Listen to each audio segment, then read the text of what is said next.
There we go. Keith Bohannon is who we're with. Oh, let me do. We got Keith Bohannon right in front of the mics there, and then right in front of Keith's camera, and in my camera. There we go. All right. Hello, everybody, and today we are talking with Keith Bohannon, historian extraordinaire, and we're talking about something that is very interesting. One of the things that we did this year when we were picking the topics and the people to interview was, well, two things. One was, who have I been promising to have on the show? And two, hopefully they have an interesting topic. And it just so happened that I've been promising Keith for a couple of years. Promising, or just we haven't made it work? Right. Right. And but now we did. And Keith did a talk yesterday about John C. Reed, and he was who was he? So Reed was. Hold on, wait. Sorry. You just back up a little. Oh, okay. Thanks. Get a little more comfortable there. This is my first time doing this. That's all right. That's all right. All right. Don't be nervous. So just sit back. John C. Reed was a native of Georgia. His father was a prominent educator in the eastern central part of the state, kind of near Athens, where the University of Georgia is. And REM is from Athens. REM's awesome. They are from Athens. Well, no, you love them down there. We can agree to disagree if you don't like No, them. what was that big album, Out of Time, that they had in the 90s? Yeah. Great album. Yeah. Couple of other great hits. Yeah. I have nothing against REM. Okay. Yeah. So Reed ended up going to Princeton University and then became a lawyer. And at the outbreak of the Civil War, he enlisted in one of the early companies that became, in April 1861, that became part of the 8th Georgia Infantry that fought from First Manassas all the way to Appomattox. Okay. So they were in the Army of Northern Virginia. Yes. Wounded twice, once at 2nd Manassas. He missed Antietam as a result of that. And then here in the Rosewoods, his unit, he was with George T. Anderson's brigade. And so they attacked, as you know, multiple times through the Rosewoods against the wheat field and where the stone wall is on the southern boundary of the wheat field, the 17th Maine Monument. Yep. So he was wounded in those woods out in front of that stone wall and left a very, very vivid account of that fighting. And recovered, and then served through the Overland Campaign all the way to Appomattox. And he returned home to practice law. And then in 1868, when the Republican Party took over the state government and African Americans were mobilizing politically and winning elections, there was a backlash on the part of ex-Confederates against this revolutionary change taking place. People who were enslaved now holding public office and voting. And so the Ku Klux Klan organized. It organized in Georgia in 1868, but it had originated a couple of years earlier in Tennessee, in Pulaski, Tennessee. So from about 1868 to 1870, the Klan was very active in Georgia. And it was a secretive organization. At the time that it disbanded, they were told to destroy all their papers, their robes, their paraphernalia, pamphlets, everything. And very, very few Klansmen wrote about what they did. The best book on the topic is called, it's an older study because it was published in 1971, but it's called White Terror by Alan Trelease. And he spent many, many years researching the Klan.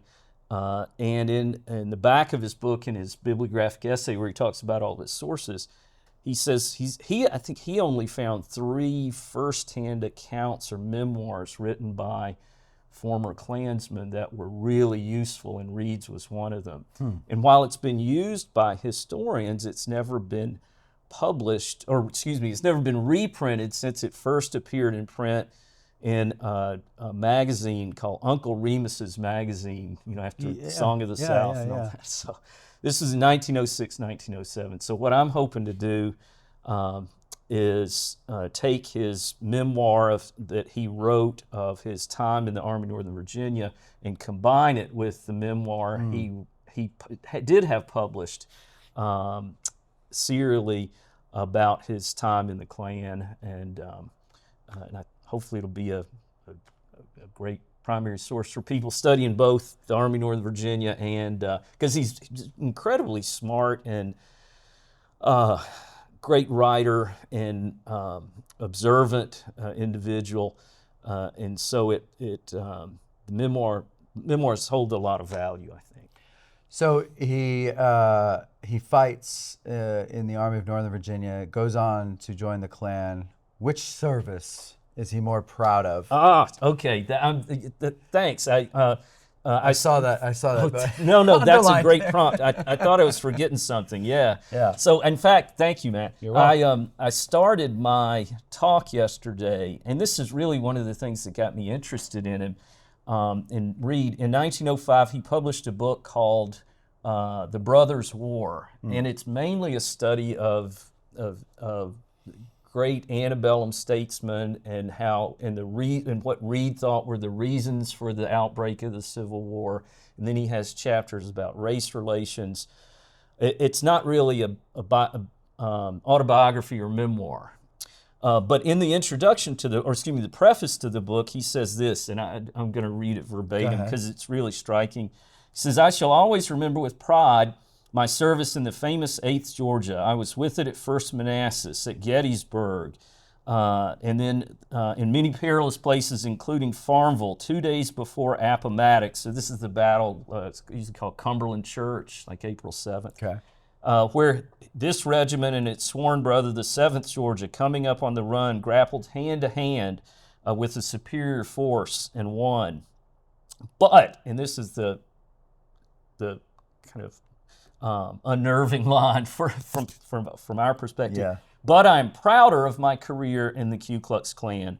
The part of it under my command rescued Oglethorpe County," that was where he was from, adjacent to Athens, the county where Athens is, "in which the Negroes had some 1,000 majority at the presidential election of 1868. This was Grant versus Seymour. Right. Okay. "And held it until permanent victory perched upon the banners of the white race in Georgia." And he said this multiple times about how his service in the Klan and quote unquote redeeming Georgia from black republicanism and the corruption of Republican rule was his most important achievement. He told his alma mater that in the 1890s when Princeton was trying to get information on alumni. They wanted to know, what are your accomplishments in life? This guy had been Join the Klan. This guy had been a distinguished lawyer, had served 4 years in Lee's Army, but when he wrote back, I've seen the correspondence at Princeton. He said the Klan was his most was the greatest contribution he made to his society, which is, from our perspective, is very unnerving and troublesome. But Yeah. it would not have been. It would not have been At that time. at the time the memoir was published in 1906, 1907. Most Americans, not just white Southerners, saw the Klan. White Americans, Right. saw the Klan as a heroic organization that had, and that white Confederates were the real victims during Reconstruction, and it had brought back honest and government in the form of the Democratic Party to the Southern states. And this is just a few years before Birth of a Nation, the silent film, which is important, and hugely propaganda important. for that. And it has the same narrative. It portrays the Klan in a very heroic light. It's so confusing and complicated, and like you say, when we look back on it, because what the Klan became, although I'm sure it didn't start by everybody sitting around singing Kumbaya, right? Like, it was not always nice from the beginning, right? But it got a lot worse along the way, and so we know all of that, but I'd imagine it's hard for a modern audience, it's hard for me to strip away all of that stuff and just look at 1868, for example, right? And the situation they were in, because 1868 in the South is different than 1888 in the South as far as what the white population is going through, because in 68 they're trying to put everything back together again. Right. It's a big freaking mess. So can you kind of go into that a little bit? Like what does the landscape look like in 1868 that would bring about the, and I used quote fingers, need for the KKK? Yeah, sure. So the period of Reconstruction is often broken up into different stages. Presidential Reconstruction is the first stage right after the Civil War, where Congress was not in session and Andrew Johnson was calling the shots. Okay.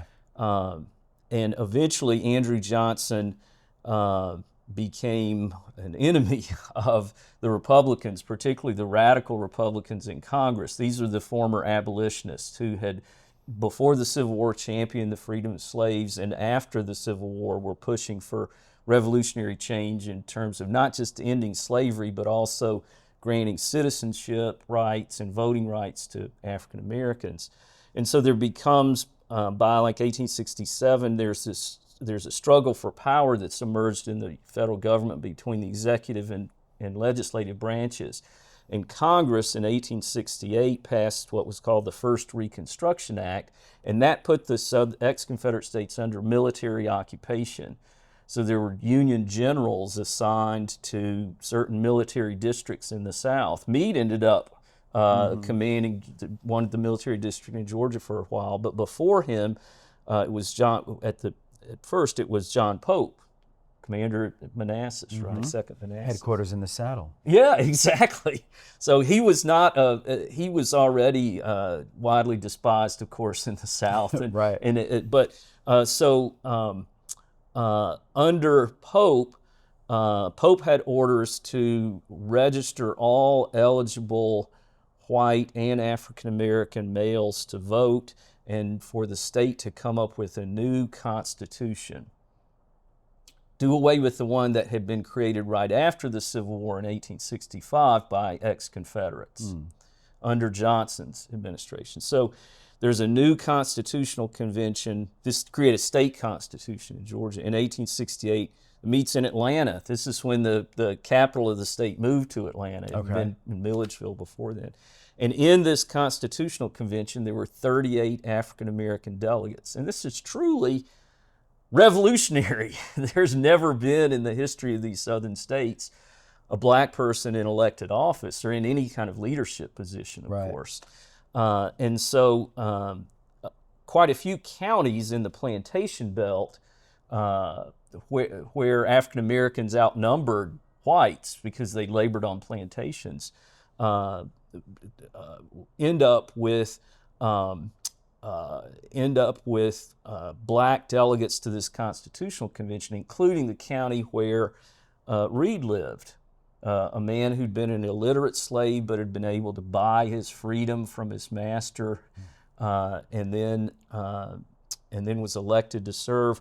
And so this kind of wrenching for whites change in society, the bottom rail on top, everything's been turned upside down, is infuriating. And this new state constitution provides for black voting, free public schools, and then there's an election held for the governor later that year to choose a new governor, choose a new state legislature, and the Republican Party takes control of the state government. And so, I mean, your listeners probably know this, but I have to, maybe not, but I always have to tell my students that, you know, there were major political realignments in the United States in the 20th century, beginning with the Depression. So the Democratic and Republican parties today are very different in terms of their platforms and constituencies than they were at the time of Civil War. You know that. Yeah. And so I think most of the audience does that. Okay. So during Reconstruction in the southern states, the Democrats were the party of the ex-Confederates. And the Republicans, prior to the Civil War, and they'd only been around a few years, since 1856, the Republicans wanted, after the Civil War, to build a party in the South, and who were the most likely Southerners to vote for the party of Lincoln? Blacks. Of course, of course. So the Republicans also hoped to get poor whites. They offered debtor relief. So in Georgia, in some other states, as a way to try and entice or tell poor white people, we're going to look out for you. Because they're going to be threatened by the idea of being on par with blacks now. Because there's that. Yeah, right? that's okay. yeah. So that's a that. So you got to give them something to soothe them. Right. Yeah, sure. The Republican Party also claimed that it was going to be the party that it wasn't just about civil rights and elevating African Americans. The Republicans also claimed in the South that they would rebuild the white leaders who were called scalawags. Scalawags and carpetbaggers were the two terms, right? So the carpetbaggers were the Yankees who moved south for business and political opportunities. The scalawags, and these terms originated during Reconstruction, and they were negative terms. They had a negative connotation at that time. That's what white Southerners labeled these folks. Right. Now they're seen in a much more favorable light. The carpetbaggers, and scalawags, yeah. By who? Who's seen them? By most historians. They're carpetbaggers. So carpetbaggers are, in the traditional view of Reconstruction, by traditional I mean like up through much of the 20th century. By things that were captured by the Lost Cause. Yeah. So good. So as part of the if you extend Lost Cause mythology into Reconstruction, the carpetbaggers and scalawags are the real villains. Right. They're greedy. The carpetbaggers are coming down here, coming down to the South to make money and to exploit this impoverished region.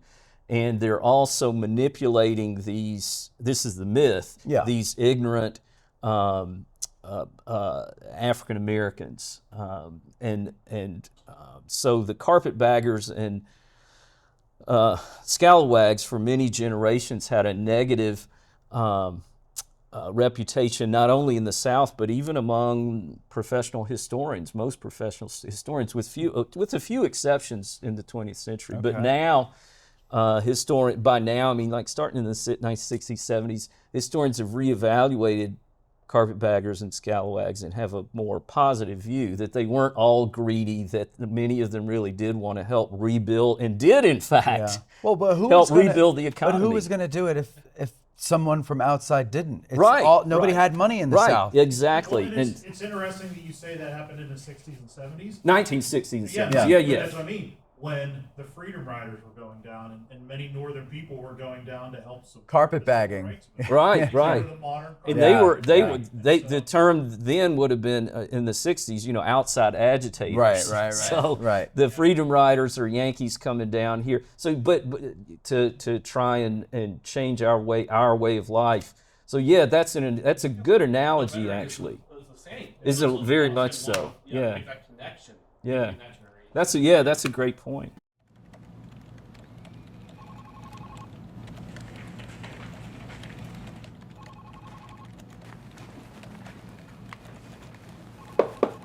Hey, buddy. What's got you so down? Hey, Court. I'm looking for a gift, but I just don't know what to get my Gettysburg friends and family. It sounds like we need to have a talk.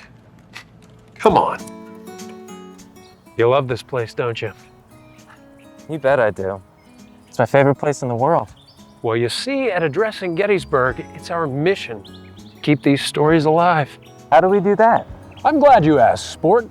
You see, Gettysburg is the gateway to the most brutal and crucial time in American history, so we interview experts, and our listeners learn with us. That sounds amazing. It is! Mike, are you f***ing serious? What? It's for the commercial.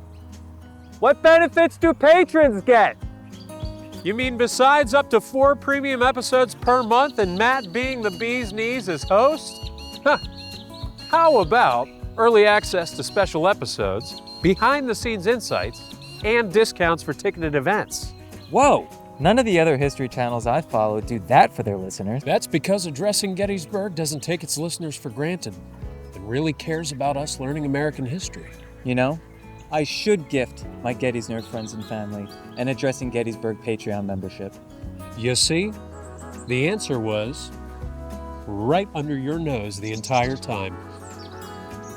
Make Addressing Gettysburg's Patreon a gift for the Gettys nerd in your family this holiday season.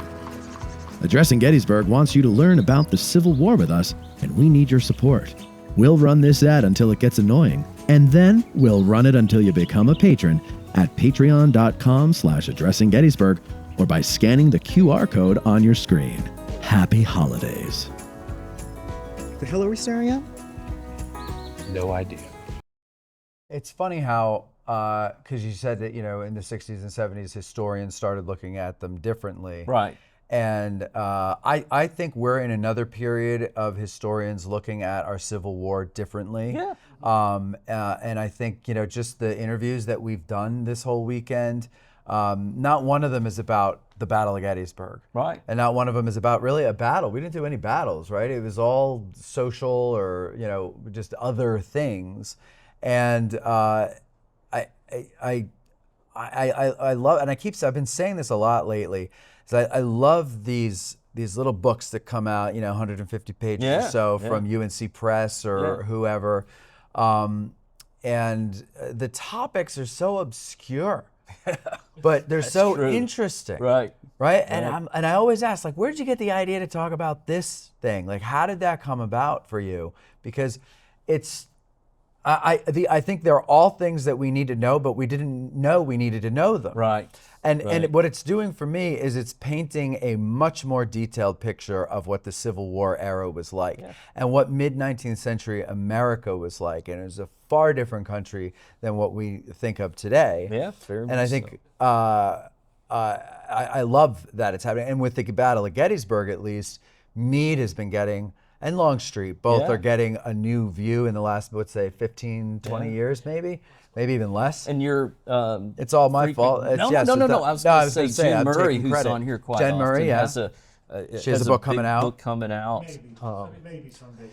It'll come Someday. out. Yeah, she's been working on it a long time. Mike, you had a point. In this case, I think one of the terms you used, especially with the state constitution in Georgia, was revolutionary. Yeah.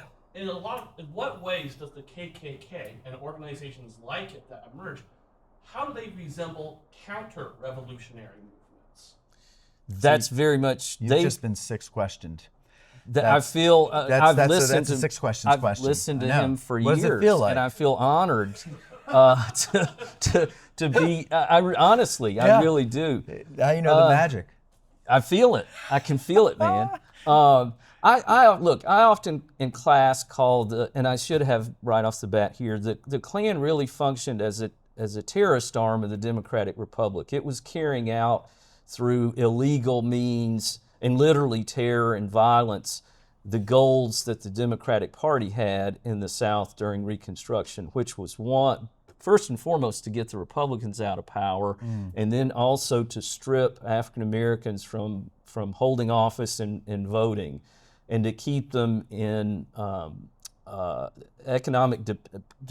make sure they remain economically dependent on whites. So slavery is gone, but laws can still be passed to keep African Americans in debt and as sharecroppers. And so, yes, I think your point of the Klan being counter-revolutionary during Reconstruction is right on target. They're trying to stop the revolutionary change that some Republicans hoped to enact.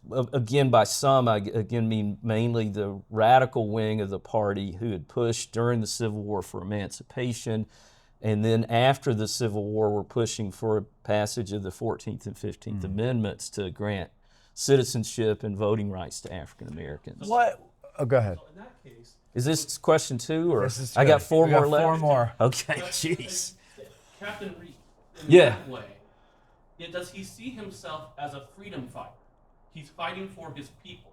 He's fighting for his rights and his way of life against these intruders, against these invaders. That's a great question. So, in his, and it's fast. This is fascinating to me. In the county where where he lived, Oglethorpe, it was a very rural plantation county. It was controlled by wealthy men who had been slaveholding planters. And in Oglethorpe during Reconstruction, there weren't any carpetbaggers. In other words, there weren't any Yankees coming down. There really weren't any business opportunities. The county seat was tiny. So the Republican Party where he lived was comprised solely of former slaves and local whites who, many of whom were not outsiders at all. These so-called scalawags, what I found in my research, were often slaveholders whose families had been in the counties for generations. Some of them had even served in various capacities in the Confederacy, but they saw the Republican Party as the party that would bring back economic prosperity and rebuild railroads, and that even with the Republican Party in power, the whites could still retain, economic control of the sharecroppers. So, and Breed actually has some respect for the local white Republicans because he's known them his entire life, even though, and he says some of them are able and intelligent, but that didn't stop the Klan from terrorizing them. Sure. But he has complete disdain for African Americans and calls them semi-barbarous, and it's impossible for him, and I would argue, many white ex-Confederates, to envision African Americans having the intellectual ability to exercise citizenship rights and certainly to hold public office. That's just beyond the pale of imagination, because these are people who are illiterate, have been, if you grow up in a slave society, just imagine how wrenching that would be. And it was totally unacceptable, right? And so that's what prompted the creation of this secretive organization that wore disguises and rode at night and drew on, it's kind of fascinating, some of the recent scholarship on the Klan, book by a woman named Parsons, Elaine Parsons, she says that the Klan drew on some of the popular pop culture aspects of antebellum society, like the crazy costumes that people wore at carnivals or at minstrel shows. Minstrel shows were one of the most popular forms of entertainment in the antebellum U.S. And often, they wore these crazy outfits. And so the Klan didn't invent their robes. They were drawing on tradition, and they would try and terrorize, not just through violence, but saying that they were the ghost of dead Confederate soldiers who were coming back to haunt the African Americans. So I got off on a tangent. I answer There was your an question? interesting tangent. I was trying to ask, how did he frame his cause? And That's a good question. What was so his reason? He saw, That's a better way of saying that. no, he actually claimed that he used not just intimidation and terror, but also his legal knowledge and enforcement of laws to take back control of local government. And he used this law it was a state law that forbade anyone from voting who hadn't paid their taxes, regardless of race. Okay. But Reed knew that if this is enforced at election time, it would essentially prevent most African American men from voting because they were impoverished, right? And they hadn't paid taxes. So that's what he did at election time in the county seat. He had Klansmen who were not in robes, they were just dressed in their civilian clothes, standing around the polls watching things, armed, and he would stand there and prevent, and the other plainclothes Klansmen, African Americans from coming in and voting if the county records showed that they had not paid their taxes. And so that was the tactic he used in the presidential election of 1868. And there were, as a result, Grant lost in that county. I mean, and Grant lost in Georgia. It was one of the two or three, I can't remember off the top of my head, 2 or 3 ex-Confederate states that didn't go with Grant, which in the larger scheme of things didn't matter because he won the presidency. Right. So Reed used not only terror and intimidation. A lot of time his target would be black churches because the churches were centers not only of, and these were newly created institutions. Right, because they weren't allowed to worship before. Exactly. Separate. There were actually laws in most southern states before the Civil War that slaves couldn't hold meetings by themselves. There had to be a white person present. So one of the first things that freed people tried to do after the Civil War is create their own separate congregations and churches. But they also became, during Reconstruction, these churches centers of political activity, and an organization called the Loyal League served to mobilize voters. Kind of like during the Civil Rights Movement, you had SNCC and SCLC, like you were talking about, young people, college-age people from the North, but also African Americans from the Deep South trying to mobilize voters. The Loyal League did the same thing during Reconstruction. And so these churches, which were also centers of political activity, became targets of the Klan, and the Klan would ride around the churches and intimidate and try and terrorize people. But they also, it often wasn't just intimidation. They also would whip and beat and on occasion execute African Americans who were armed and acting aggressive, or the Klan also tried to stop any kind of interracial cohabitation that took place. If they found out there was a white and black cohabitating, they would go and whip them and threaten them. Is that romantically or just as roommates? In any way? Probably in any circumstance. So there's also a moral aspect of it, because from the viewpoint, from the interpretation of these white Southern Christians in the mid-19th century, amalgamation of the races or race mixing was miscegenation. That was the word? That was a term that was coined during the Civil War, actually. Yes, was unholy, was sinful practice, and so. Okay, so again, we think of the Klan purely on racial terms. They're all about race. Was there another, at that time in the early days, another stated cause? Because, I mean, I'm not saying it's not true or anything like that. It's just in my head, the way I am, I've never hated someone so much that I would interfere with things that would otherwise make life better for me and everybody around me, including the people I hate, but so what? Because I'm going to get some too. So I'm interfering with northern businessmen and people coming down to my home to rebuild it. Right?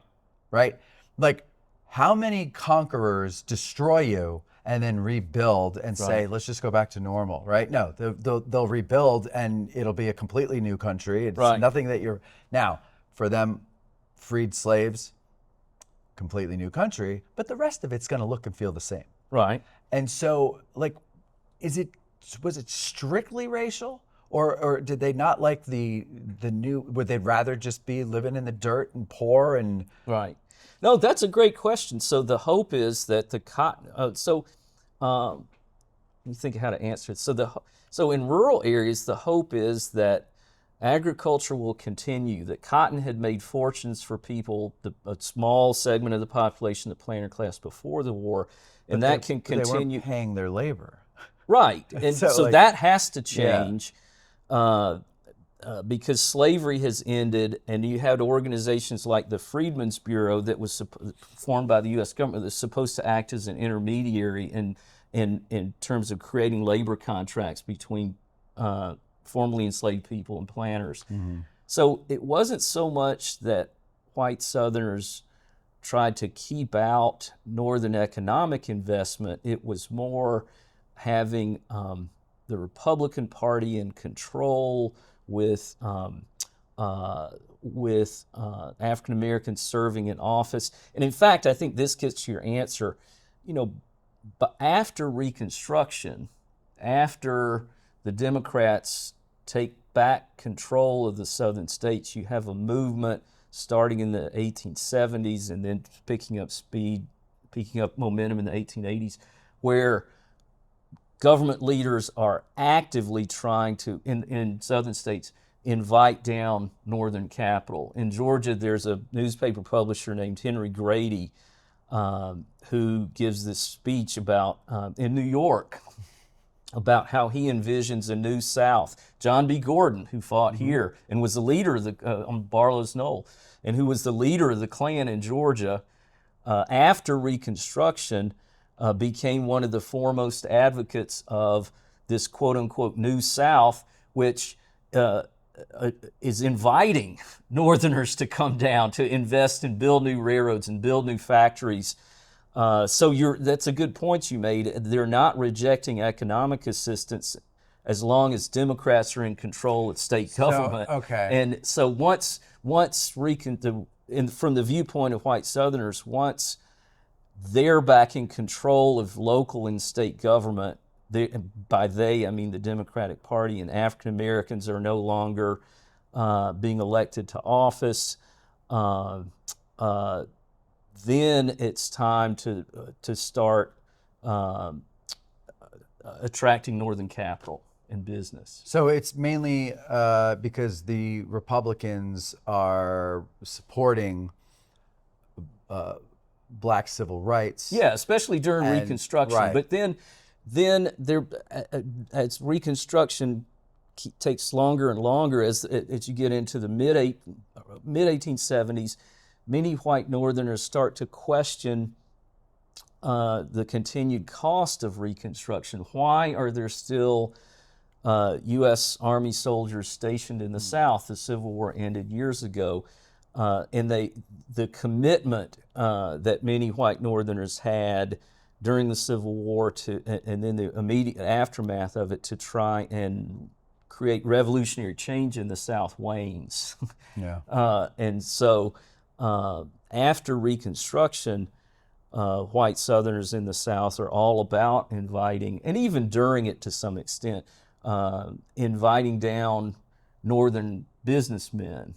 As long as they don't, and white Southerners tried to portray as part of this New South movement to Northerners this image of race relations being great in the South, and we want your business expertise and we want your capital to help build factories and more railroads. So there is a desire for economic modernization in the post-Civil War South.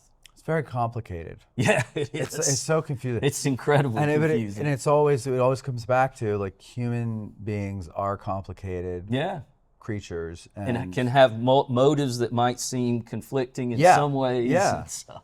It's so strange. So, I mean, obviously, though, whether they would actually say it or not, the Southern Democrats knew that they had lost the argument because, they lost the war. What argument? The argument. About the argument. Slavery? The whole everything. Oh, yeah. Okay? So they lost the war. Right. And so what do? In order to have some semblance of what they're used to and what they're comfortable with, they have to resort to violence, which when you have to resort to violence, you've lost the argument. So They didn't think so. Well, they should have. Okay. No, I agree with you 100%. But No, but I mean, like, we see it all through history in every country, everywhere around the world. When you don't have an argument anymore and you can't convince everybody to go along with you, you have to get violent. And so they did, because they lost. They lost the argument, and they weren't happy about it. And the changes that were being forced on white Southerners were seen as totally unacceptable. Well, and I can understand, here's my way of life. This was my father's way of life. This is my grandfather's way of life. I've now inherited this way of life. But it's also a way of life that is biblically ordained. I mean, there was well, the whole world has had slavery since the we don't need to beginning go of in, time. but So like, I'm inheriting the world by having slavery. The problem is, you're in the new world. And the new world is enlightened. And there are more and more people who are like moving forward with industry. And it's like, we don't need this. We just don't need it. And they're starting to speak on it. And now we're hearing this and we're like, well, wait a second, hold on. I kind of like this. And you're threatening. Anyway, I can't come to the negotiating table with you anymore because I don't want you to take away my slaves. So let's leave the country. Let's go to war. And you destroy everything and make it worse. And they had to feel stupid. No, I mean, no, but I'm just, that was just a joke. It's not. But my point is, what I'm getting at is, I can understand, after having lost the war, how hard it is to wrap your head around, well, we might be wrong, right? So we're still right. It's just the world. That's the lost cause mythology, and this idea that our cause was an honorable one. Right. That we Confederates lost the war because of overwhelming numbers of Union soldiers. Yeah, everything was against us, so we just didn't have it going. So part of this New South vision that I mentioned a minute ago is telling white Southerners, you can hold on to your pride, that you don't need to be ashamed that you served for the Confederacy, but we've turned the page. There's a willingness to admit that slavery is something in the past, but that the time has come for the South to be rebuilt and to invite down Northerners as long as they're willing to respect our customs, and they can, and we want them to build new factories and new mills. I mean, to get back to Gettysburg, there were John B. Gordon, who I mentioned.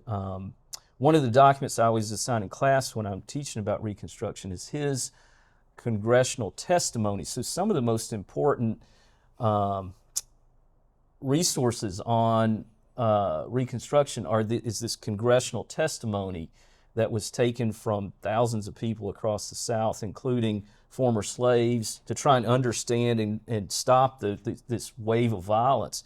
But they also, the Congress also questioned suspected Klan leaders. And Gordon's testimony, which you can find online, if you really want to understand the Klan point of view, that's a great place to go.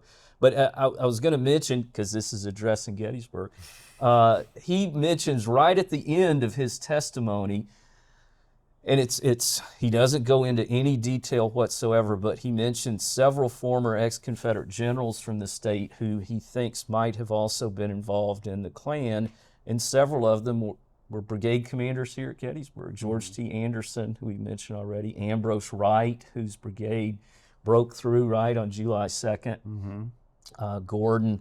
And so these men who had shown leadership and enormous bravery in battle during this, and Dudley DuBose, who I mentioned earlier, he was Reed's immediate commander. He was in the Klan.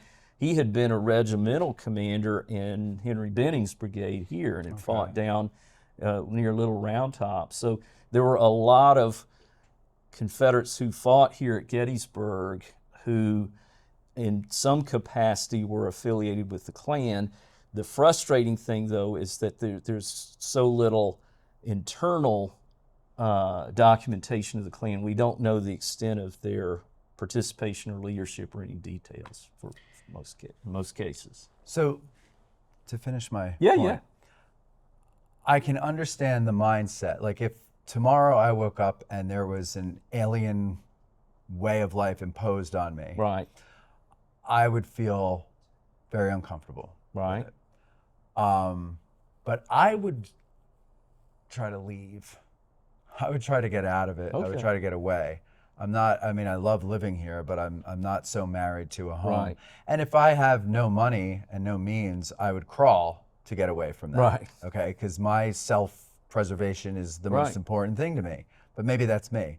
But with all of these efforts that the Klan made to thwart progress, what were the countermeasures to these countermeasures? So you've got the Republicans coming down, trying to rebuild the South, trying to equalize society and everything. Then you have the Klan come and push back on that. Well, what's pushing back on the Klan? Anything? That's a great question. Yeah, so African Americans did arm themselves. He even one of the threats that Reed talks about is these rumors he hears that African Americans are drilling and trying to create militia. There are attempts by the Republicans the governor of the state to get more to keep U.S. Army troops in the state and get additional U.S. Army troops. There was one election in the town where Reed lives where a small group of soldiers did come in, but Reed saw them as allies because they had orders not to interfere in the election, not to do anything. So, so there is pushback, and there's pushback from African Americans. There's some pushback from state officials, but when the Republicans at the state level are driven out of power and white Northerners, the public, becomes less and less committed to keeping U.S. troops stationed in the South years after the Civil War, and they're more interested in other topics. The commitment to revolutionary change wanes. So. Well, so you're going to write a book based on this? Yeah, I'm not. Well, I'm actually. Yeah, what I'm hoping to do is take his accounts and edit them. So put in like footnotes or endnotes to identify all the people and provide some context, and write an introduction that helps that looks at this through modern scholarship on the Klan and Reconstruction. So. Well, we look forward to it. Next year, maybe it'll be out. Maybe right? we'll see. I really enjoyed this conversation. Oh, I did too. It's fascinating. I'm sorry I missed your talk yesterday, No, that's but fine. I think I got the better end of the stick because I got to actually ask you questions as you go. Okay. And so that's it for us here, ladies and gentlemen. We would have gone longer, but oh man, memory is really tough. We've got 20 minutes left on this card, and we still have a little ground top commercial to do. So we've got to cut this short. You guys have yourselves a great day. Thank you for watching, and we'll talk to you next time. Thanks, Keith. Thank you. All right.